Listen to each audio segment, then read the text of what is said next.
Olá! Hoje vamos começar a contar a história O Pequeno Príncipe.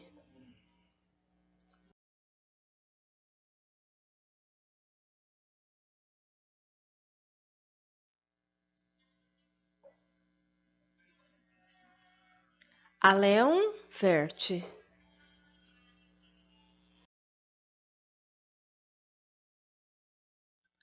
Quando ele era pequenino.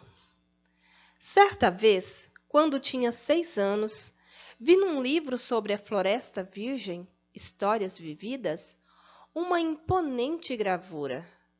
Representava ela uma jiboia que engolia uma fera. Eis a cópia do desenho.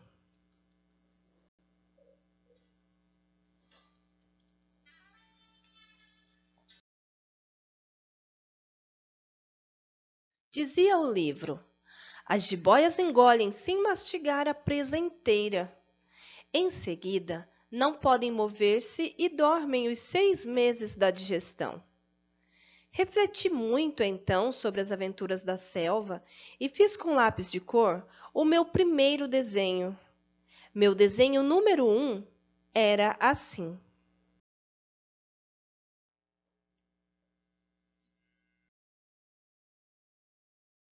Mostrei minha obra-prima às pessoas grandes e perguntei se o meu desenho lhes fazia medo. Responderam-me: por que é que um chapéu faria medo? Meu desenho não representava um chapéu, representava uma jiboia digerindo um elefante.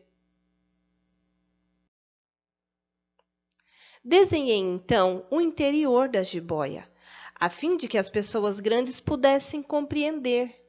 Elas têm sempre necessidade de explicações. Meu desenho número 2 era assim.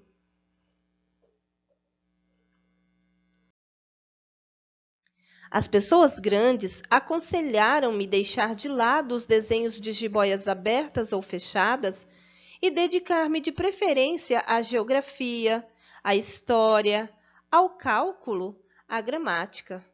Foi assim que abandonei aos 6 anos uma esplêndida carreira de pintor. Eu fora desencorajado pelo insucesso do meu desenho número 1 e do meu desenho número 2.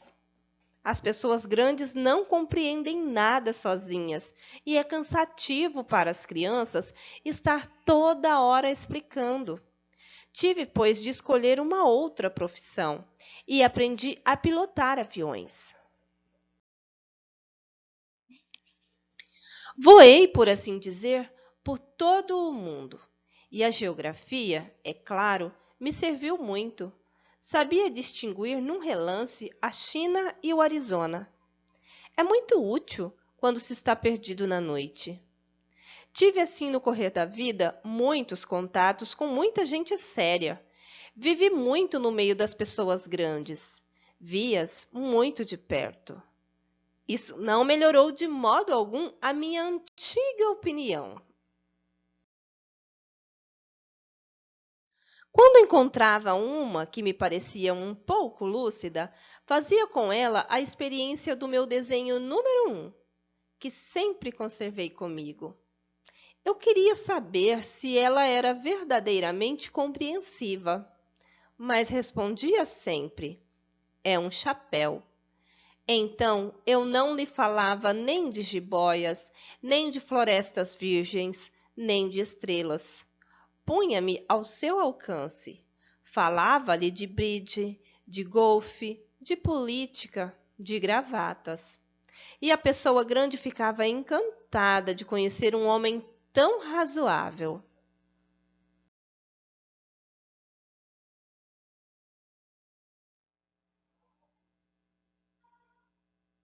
Vivi, portanto, só, sem amigo com quem pudesse realmente conversar. Até o dia, cerca de 6 anos atrás, em que tive uma pane no deserto do Saara. Alguma coisa se quebrara no motor. E como não tinha comigo mecânico ou passageiro, preparei-me para empreender sozinho o difícil conserto. Era para mim questão de vida ou de morte. Só dava para 8 dias a água que eu tinha. Na primeira noite, adormeci, pois, sobre a areia, a milhas e milhas de qualquer terra habitada. Estava mais isolado que o náufrago numa tábua, perdido no meio do mar. Imaginem então a minha surpresa quando, ao despertar do dia, uma vozinha estranha me acordou. Dizia: Por favor, desenha-me um carneiro. Hein? Desenha-me um carneiro. Pus-me de pé, como atingido por um raio. Esfreguei os olhos, olhei bem e vi um pedacinho de gente inteiramente extraordinário que me considerava com gravidade. Eis o melhor retrato que mais tarde consegui fazer dele. Meu desenho é, seguramente, muito menos sedutor que o modelo. Não tenho culpa. Fora desencorajado aos 6 anos da minha carreira de pintor e só aprender a desenhar jiboias abertas e fechadas. Olhava, pois, essa aparição com olhos redondos de espanto. Não esqueçam que eu me achava a 1000 milhas de qualquer terra habitada. Ora, o meu homenzinho não me parecia nem perdido, nem morto de fadiga, nem morto de fome, de sede ou de medo. Não tinha absolutamente a aparência de uma criança perdida no deserto, a 1000 milhas da região habitada. Quando pude enfim articular palavra, perguntei-lhe: Mas que fazes aqui? E ele repetiu-me então, brandamente, como uma coisa muito séria: Por favor, desenha-me um carneiro. Quando o mistério é muito impressionante, a gente não ousa desobedecer. Por mais absurdo que aquilo me parecesse, a 1000 milhas de todos os lugares habitados e em perigo de morte, tirei do bolso uma folha de papel e uma caneta. Mas lembrei-me então que eu havia estudado de preferência geografia, história, cálculo e gramática e disse ao garoto, com um pouco de mau humor, que eu não sabia desenhar. Respondeu-me: Não tem importância, desenha-me um carneiro. Como jamais houvesse desenhado um carneiro, refiz para ele um dos 2 únicos desenhos que sabia, o da jiboia fechada, e fiquei estupefato de ouvir o garoto replicar: Não, não, eu não quero um elefante numa jiboia. A jiboia é perigosa e o elefante toma muito espaço. Tudo é pequeno onde eu moro. Preciso é de um carneiro. Desenha-me um carneiro. Então eu o desenhei. Olhou atentamente e disse: Não, esse já está muito doente. Desenha outro. Desenhei de novo. Meu amigo sorriu com indulgência. Bem vês que isto não é um carneiro, é um bode. Olha os chifres.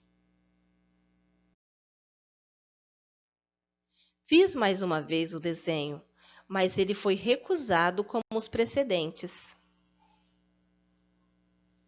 Este aí é muito velho. Quero um carneiro que viva muito. Fiz então, perdendo a paciência, como tinha pressa de desmontar o motor, rabisquei o desenho ao lado e arrisquei. Esta é a caixa. O carneiro está dentro. Mas fiquei surpreso de ver iluminar-se a face do meu pequeno juiz. Era assim mesmo que eu queria. Será preciso muito capim para esse carneiro? Por quê? porque é muito pequeno onde eu moro.